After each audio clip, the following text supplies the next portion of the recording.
Welcome to Innovations and Breakthroughs with your host, Rich Goldstein, talking about the evolutionary, the revolutionary, the inspiration and the perspiration, and those aha moments that change everything. And now here's your host, Rich Goldstein.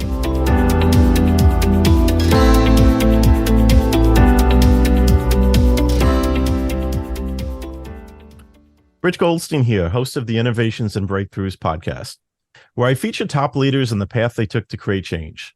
Past guests include Ryan Dice, Joe Polish, and Jason Fladlin. This episode is brought to you by my company, Goldstein Patent Law, where we help you to protect your ideas and products. We've advised and obtained patents for thousands of companies over the past 29 years. So if you're a company that has software, a product, or a design you want protected, go to goldsteinpatentlaw.com, where there are amazing free resources for learning about the patent process. And you could schedule a call with my team at speaktolarry.com to explore if it's a match to work together. You could also check out the book I wrote for the American Bar Association that explains in plain English how patents work. It's called the ABA Consumer Guide to Obtaining a Patent. I have with me here today Greg Maddox. Greg is a senior business advisor at Cultivate Advisors. With a background as a serial entrepreneur in the financial services business, Greg now works with business owners to plan and maximize their business exits. So I'm really happy to welcome here today, Greg Maddox. Welcome, Greg. Hey, thanks, Rich. Excited to be here. Awesome. So let's look at the big picture here. A lot of people are in business, not just to make money, but eventually to exit the business, to sell the business. Mm-hmm. But there, in terms of the big picture, there are some problems with that, or there's some big gaps with that in terms of their expectation of selling and how frequently people are able to sell and get what they want out of that transaction. So, I mean, would you like to shed a little light on that and what that's like in most cases? Sure. Yeah. And I'll give 10 seconds real quick on Cultivate, because one of the things that makes us unique is Cultivate Advisors, we're all former business owners. So everybody who's an advisor has owned their own company for at least 10 years. And after that, it's all over the map as far as industry, et cetera. But, we partner with owners and usually their key leaders to help them scale, sell, or passively own their businesses, on their terms and timeline. We're not transactional. So, we're not the person who's going to actually sell it. We're not the banker, not the attorneys. We're advisory, helping them grow the business to where they can be exit ready, whatever that means for them. We'll probably dig into that a little bit. But we've worked with thousands of business owners. We have a monthly retainer model, so like private equity without the equity. And what we've seen is that no matter how big someone's business is, how much money they're making personally, there's three common issues that we see kind of across the board that happen in some degree or other. Number one, they tend to own a job, not a true business. So think about that. If they were to leave for an extended period of time and have zero contact with the company, would the company continue to thrive and grow at the same pace without them in the trenches? Number two, most business owners tend to have all of their financial eggs tied up in the business basket. And so, they're wholly illiquid. They've been really focused on building income, not necessarily building value. And if they ever stop doing that, usually the income stops and the wealth that they might have already built can come crashing down too. And the third problem is, in pursuit of solving those first two, most entrepreneurs tend to kind of over-sacrifice on the personal, family, and health front. And, the challenge there is that we can all white knuckle it, for a period of time, but this idea of that hashtag grind is just the way to do it. It's hard work being an entrepreneur and pulling off big stuff in your life and in your business. And at some point, you got to put the oxygen mask on yourself. What ends up happening is that the business owner has to get stronger as the business grows. It's not that this work gets easier.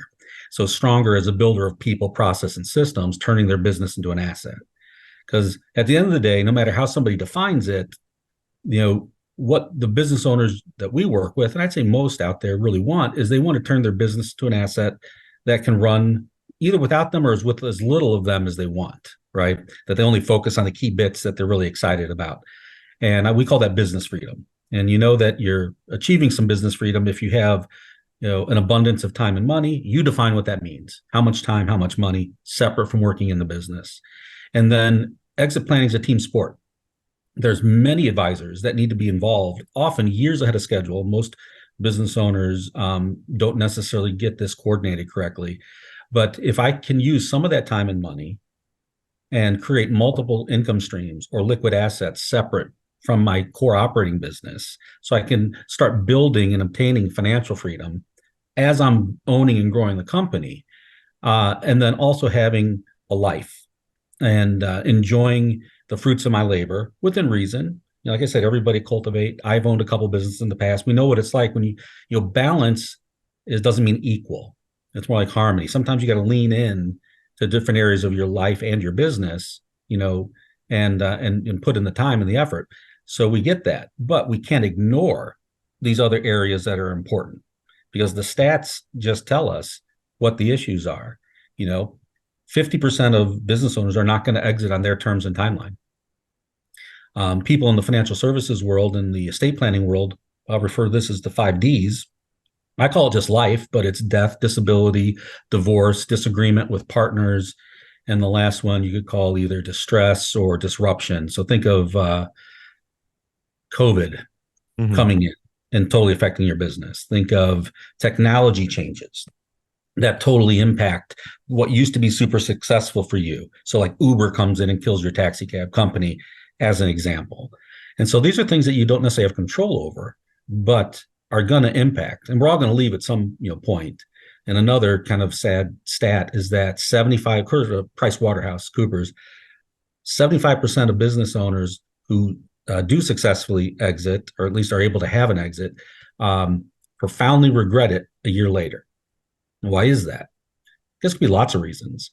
If you think about the reasons why exits fail, generally speaking, there's three. One, the business is not ready.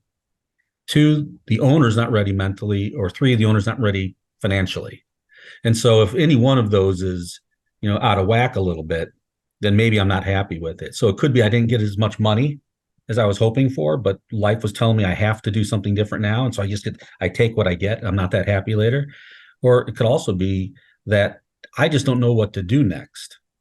I used to work however many hours a week, and all of my social circles and everything I used to do was kind of revolving around my role in the industry or in my business or in my community with the business owner hat on. And if I make that switch and I haven't figured out what I want to do next, then it could be a challenge having more time and more money than maybe you've ever had at one time in your life, and trying to figure out, how to spend it. It sounds like first world problems, but a lot of people, talk to your wealth manager friends who deal with business owners who end up blowing through the pile of resources that they got that was enough, but because they hadn't figured it out. And every shiny object seemed like something worthy of their time and their money, or every family member comes out of the woodwork with something to invest in, and they jump in on it. So I think that generally speaking, there's some big areas that most business owners feel that, hey, my planning for an exit is something I do at the end. It's like selling my house. When I'm itching for a new house or a new neighborhood, then I'll figure out, what it takes to put it on the market and sell it. But selling a business is way more complex than that. And just because you're making a lot of money doesn't mean that you've built an asset somebody else wants to pay you a lot of money for. So if we just think about the business in that context, and there's a lot of things that can be done along the way while you're building a business to achieve the goals that you have. But, if I want to be exit ready, doesn't mean I'm looking to sell anytime soon. It just means that I do want to make my business less dependent on me personally as the owner, and more people, process, and systems driven, so that it works without me. It's less risky. I can have some time. I can have maybe some more money from it. It's easier to run. It's easier to make strategic decisions. It's probably more fun. And by the way, that makes it way more valuable to anybody else who's not you, who might come in, and hopefully it's on your terms and timeline, but life could either show you an opportunity that you really want to capture, or throw you one of those curveballs that you have to deal with, and are forced to do it sooner than you expected. So most of our clients are not looking to sell anytime soon. Some do have a timeline, but a lot of them are just looking to grow into something bigger and have more choices and more control. And we work a lot with tax, legal, and wealth. Um, in addition to our business advising, working with the advisors who the owner already works with to help put a more holistic plan together that deals with all these different areas, years ahead of schedule, giving them way more options to actually have a successful exit. Yeah. So then what are some of those things that a business owner can do along the way to be better prepared and not fall into one of those traps that you mentioned? Yeah, there's like 9 key outcomes that have to happen. They don't necessarily happen in linear order, but generally speaking, you need to understand, what I call your freedom point. So even if you're not looking to sell, we need to identify a target enterprise value at which you can either make work optional because the business is set up with people, process, and systems and kicks off enough cash flow that you don't have to be working in it, but can still support your lifestyle. Or you could sell it and net of taxes, fees, debt, your percentage ownership, you would walk with enough to bridge whatever the wealth gap that you have working with your wealth advisors to do whatever you want to do next. So that's number one. You have to understand your freedom point. So you need to know where we're going target wise. Number two, you need to figure out, well, where am I today? I need to understand what my business looks like through the eyes of a third party, whether that's a lender, investor, or buyer. And, if you understand kind of generally speaking how businesses are valued, it's a financial aspect, aka usually profit, times a non-financial aspect of your business. And those would be the people, process, systems, or the health of your business. And the thing that really moves the multiple is the non-financial things. And so understanding what you could do to actually increase people, process, and systems so that I have a higher multiple. I could grow my business at a normal rate from a revenue perspective, but if I'm increasing the multiple, I can accelerate the value. So you understand what those levers are and then create a plan to bridge the gap. So that's number three. Then there's a kind of a two-phase, or I should say a parallel path thing that happens. You need to work with tax, legal, and wealth on how do I protect my family, protect my business, and protect my assets while you're working with somebody like a Cultivate or with your internal team on growing your value, funding your freedom over time, and hopefully cultivating lots of different options for the way that you might choose to exit. Because, for example, if you have kids and you could have a desire to sell or transfer your business to your kids, well, there's no guarantee that that's what's going to happen.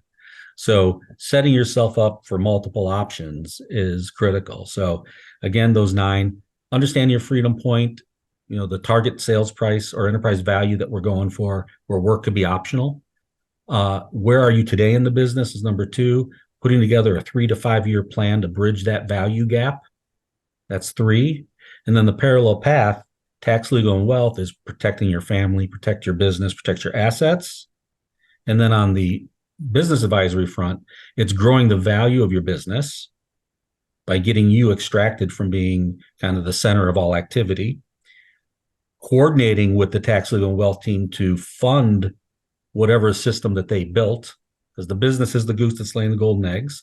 That's where most of the money is going to come from, whether it's through a transactional sale at the end or through cash flow while you still own it. And then also in coordination with the other team members, teeing up multiple options, whether I'm going to sell to a third party, I'm going to sell it to my management team, kids, private equity. Who do I want to sell it to? And those each have different ramifications on how to plan for it. So as an example, if I want to sell it to my kids or to my leadership team, chances are they don't have a big checkbook to pay you a lot of cash to buy it from you. So that means that if you want to sell it to those folks or transition it to those folks, are you comfortable being the bank? And to be comfortable being the bank, how much personal wealth separate from this business should we be creating between now and some potential transfer to these folks down the road so that you can mentally exit and do something else instead of micromanaging over the shoulder to make sure you get paid? So those are just a couple examples of things that need to get done. And oftentimes what I find is that Uh, Either the business owners don't have the right advisors on their team, because not all advisors are created equal. Just because I'm in the tax, legal, or wealth profession, it's a niche of the kind of work it takes to support a really successful entrepreneur. There's just a different set of playbooks. Hmm. And there's just more W-2 employees in the world than there are successful entrepreneurs. So a lot of the training that people in those industries get is more geared towards the masses and not necessarily towards these unique strategies that are for really successful business owners. So either they don't have the right advisors on their team, or they do and they're operating in silos, that there's no coordination of the conversation between the business advising, tax advising, legal and wealth advising. And for business owners, this is all very integrated because there's a lot that can be done where there's an overlap there that could, from an asset protection, tax reduction, wealth creation through the business with an eye towards an eventual, transition or legacy or transaction, whatever it is that the business owner's kind of building towards. So hope that gives a little bit of, a broad brush insight of the different areas. Yeah, I mean, there's a lot to unpack there. There's a lot of different directions it could go with that. Let's dial it back a little bit towards the multiples. So, I mean, just the fundamental concept is that typically, when a business is acquired, it's acquired for some multiple of EBITDA, which is essentially the profit of the business. And so one thing you mentioned in terms of getting the higher multiple, it's so there's that range of multiples. Can you talk a little bit more about that, or how there's a range of multiples that could apply to someone selling their business, and that really the game is to get the higher multiple, and how all that works? Yeah, so I call this business owner math, and most business owners aren't totally aware of exactly how it works. If you are a founder of a company, especially, and you had to basically create something from nothing and then grind it out, building revenue and building profit, we end up thinking that business owner math is about addition, adding $1 of revenue, adding $1 of profit, because we're very focused on that, especially in the beginning. But then it becomes kind of like habit that's what we need to focus on. When the truth is, it's about multiplication, the multiples. And so, like you said, if I have a number, profit or EBITDA times a multiple, well, generally speaking, most private companies are going to be valued somewhere between 2 and 6 times EBITDA, let's say. Why a range? Well, let's say, Rich, you and I are both in the same exact business, same industry. We have the same revenue and the same profit. You have developed people, process, and systems. You've documented it so it's not in your head. You've got lots of help and support. You're not the key rainmaker. All decisions don't flow through you. You can actually leave the business for extended periods of time, and the team can handle it. It's proven that they can do that. And you're just more involved in working on the business as opposed to in it. And the team is basically running it. I, on the other hand, we're making the same amount of money, but I'm kind of chief cook and bottle washer. I am still kind of central to all things. I want all decisions to come through me. I do a lot of the rainmaking, et cetera. I have a lot of the secret sauce in my head and maybe in a couple other key employees, so that if something happened to me or they walked out the door, all that institutional knowledge walks out as well. How much money are you willing to pay me for my business? Probably not a lot. That's why I said earlier, like, in that example, I own a job. I could be making a lot of money, but still own a job. So if I'm sellable at all, I might be on the low end of that range. Probably look towards the assets that the business Yeah, has. Liquid. it could just be a fire sale, right? If I have assets that are worthy of buying.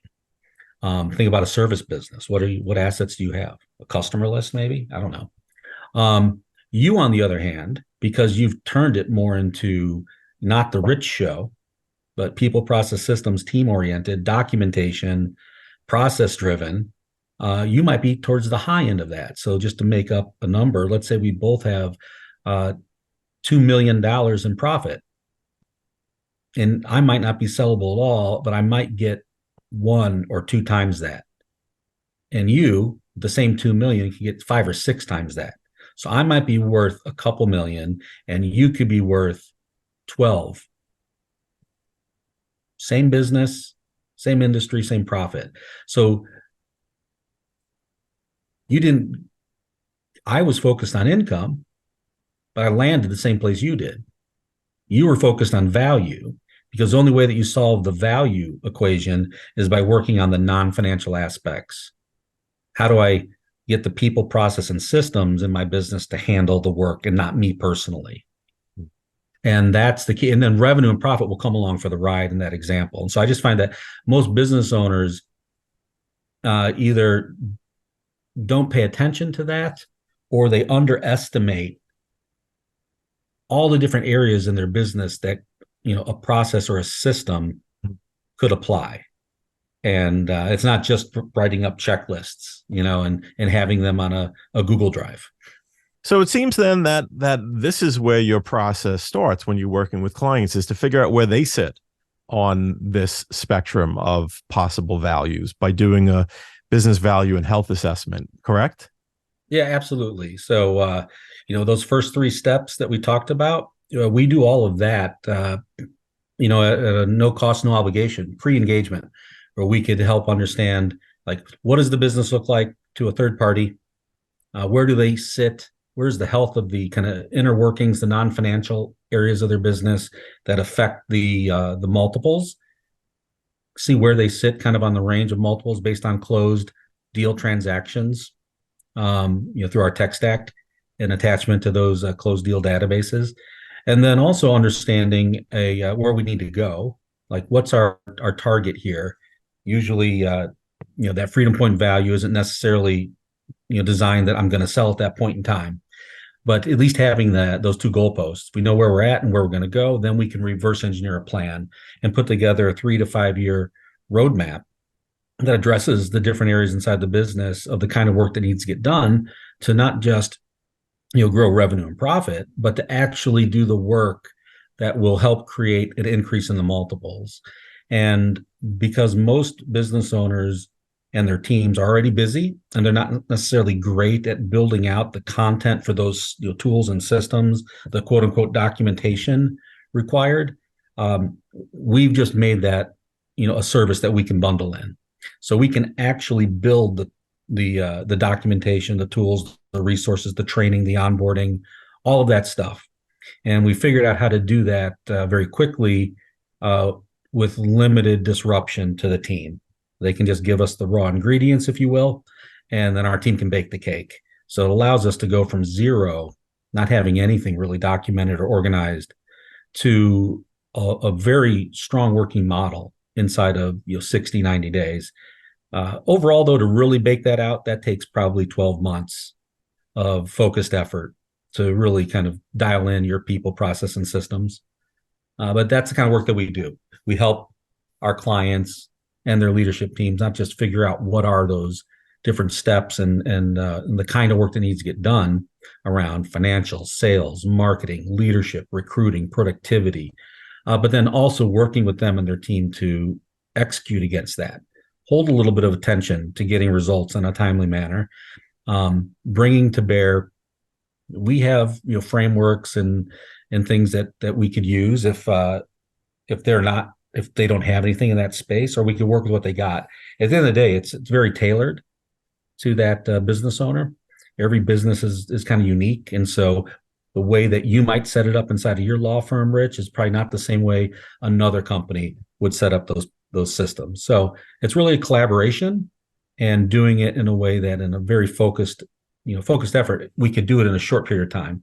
Typically, in 3 to 5 years, we could take a business from whatever it's currently worth to that freedom value that the business owner wants, that they could sell it for enough if they chose to, and walk with enough cash to fund whatever's next for them. And for those that aren't connecting the dots and keeping score, it's like you building that autonomy of the business that makes it sellable is building that business freedom. It's building that from the business. So whether you sell or not, you're getting what you want. Yeah, that is, I guess, the dirty little secret of exit planning, right? It's not about getting you and your money out of the business at some point in the future. It's just building a business that gives you what you want right now. And it's all the same work.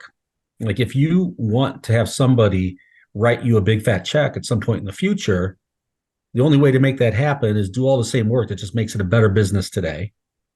And we take into account that it's not just a business, because an entrepreneur's life is overlaps between finance, personal life outside the business life inside the business. There's fuzzy gray at best. Right? There's not very clear delineations there. So that means that while we're working on the business, we should be coordinating with tax, legal, and wealth to be buttoning you up there. Give you a simple example. I had a client where the current valuation of her business was about $3 million. Her Freedom Point value was $23 million. We had a 5-year plan to get there. And I was like, okay, so we just created a plan to add a $20 million gain to your world. When do you want to deal with that? Should we just wait to the end whenever you decide you want to sell and you'll just take whatever you get? Or did you know that there's a different set of playbooks for people like you if we talk to the right folks? And so that's just a simple example of work that she can do with the right tax, legal, and wealth folks to protect her assets and create a better transition plan over time. Who knows when she's actually going to sell her company, but she likes to know that she'll be ready whenever either she chooses or life chooses for her. But the often overlooked piece is that when you do this work, it also just makes it a more fun business to run.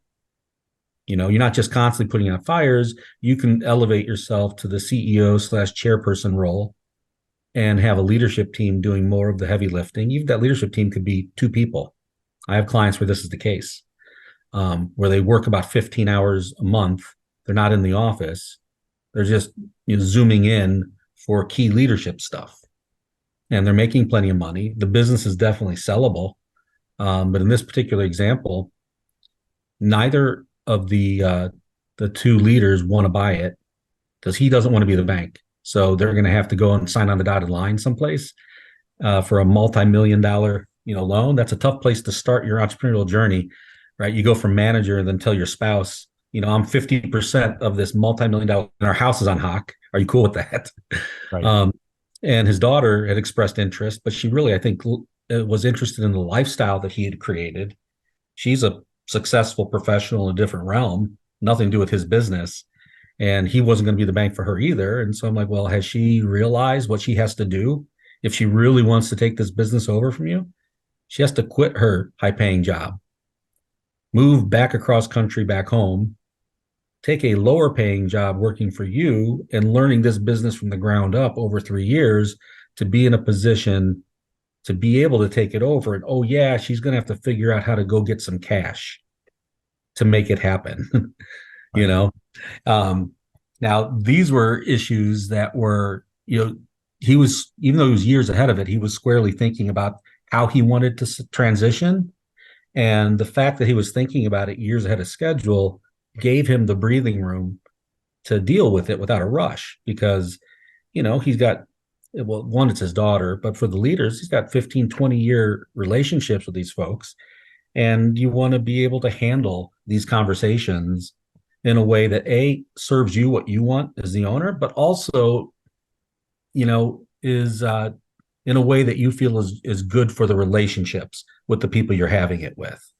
And if you were trying to cram this all in to the 6 months before the date you felt you just had to be out of the business, it's not likely to go smoothly or well in that example. So gives him lots of time to figure it out. Yeah. Incidentally, the only reason he's not selling right now, because he's clearly got an asset somebody else could buy from him. He's making close to $1 million a year, working 15 hours a week, and he just doesn't know what he wants to do next. He's already got an RV, he's already got a boat, right? He's already visiting grandkids and stuff like that, But like most entrepreneurs, they're not going to just go sit, on the proverbial rocking chair. There's probably only so much golf eventually that people can do, that there's something that they have to feel that they are getting satisfaction or creating value from that's separate from recreation. And Yep. so he's working towards figuring that out while we grow the value of his company. And that's an important part of the plan too, is to have a plan for what you as a business owner are going to do next. Yeah, it's a critical piece. So we said the three legs of the stool, right? Mm-hmm. The business has to be built in a way that's an asset that somebody else would want to pay you for, and that the value that you're likely to get is enough for what you want and require for whatever's next. Yeah. So that ties into your personal financial game plan, needs to dovetail with that so that the wealth managers are working with the business advisors and the owners on how do we accelerate that. So we're not just waiting to a big fat payday at the end. But then that third leg of the stool is the personal. Like, what else am I going to do if I'm not doing this anymore? How do I want to spend my time? And, will that be rewarding for me? There's no right or wrong here. It could be just getting back into taking care of your health. It could be leaning back into family relationships. It could be giving back to the community. It could be starting another company, direct investing in other companies. It really doesn't matter. It's just there has to be a plan. Right. That's the thing. To go after. Any answer will do as long as it's a planned answer, right? Well, and that that also impacts what your financial advisors need to help build. Right. Okay, what do you want to do? It's going to take this much. We got to make sure that the cash will always be there for you to do it the way that you want to do it for as long as you want to do it.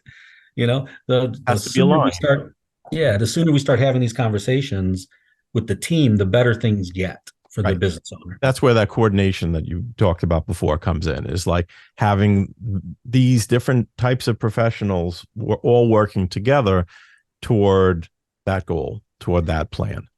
And just having those different perspectives. So as an example, I was on a podcast with some high-end wealth managers, and they were talking about, a really good tax and estate attorney might make a suggestion of something that deals more with the charitable aspect of locking up some money to reduce future estate taxes, right?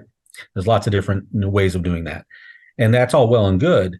But if the wealth manager is also understanding what that business owner wants to do, the kind of all the other goals that they have, then their perspective of, well, we still need to fund all these other things that you said that you wanted to do. So is locking up that cash just to reduce estate taxes, is that the best, play for you or not? It's not a right or wrong. It's just bringing the different professionals' perspectives into the conversation so that you can make an informed decision as a business owner instead of having all these decisions happening in silos, which is what typically happens. The outcome is, always better. Yep, absolutely. And so if people want to learn more about you or get in contact with you, how do they go about doing so? You can email me, greg@cultivateadvisors.com. You can also check out my personal website, myexitlifestyle.com. Awesome. Well, Greg, thank you so much for taking the time to share your knowledge of helping people that are looking to exit, to create that plan, to move their business toward what would be the best in class or for the higher multiples.